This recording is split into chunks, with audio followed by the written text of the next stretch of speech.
Takto vyzerá 2500 eur v hrubom na Slovensku po konsolidácii. Tak čo myslíš, koľko ti ostane? Neviem, čo všetko treba zobrať do úvahy. Odvody do sociálnej, zdravotnej a predavok. Na daň, hej?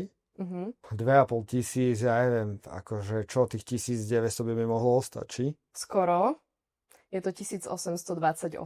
1828? To sme sa jak dopracovali k tej cifre? No skús, že koľko sú odvody do zdravotnej poisťovne? Zdravotка, to bude, ja neviem, do 100 eur?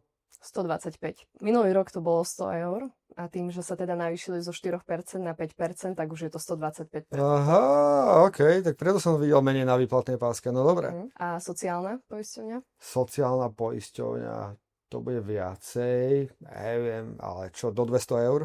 235. 235. Čiže nové 360 eur len na odvodoch. Áno. OK. A ešte predavok na daň? Dobre, vravel som 100, vravel som 200, ja neviem, 300? Skoro. Zase viacej? 112 eur. Chlapci moji, 312, tak to vychádza koľko dokopy vlastne? Dokopy je to na odvodoch 672 eur. Tak to veľmi nepoteší tá konsolidácia. A aký je teda vlastne rozdiel? 17 eur menej ako pred rokom, keďže sa trochu aj predavok znížil.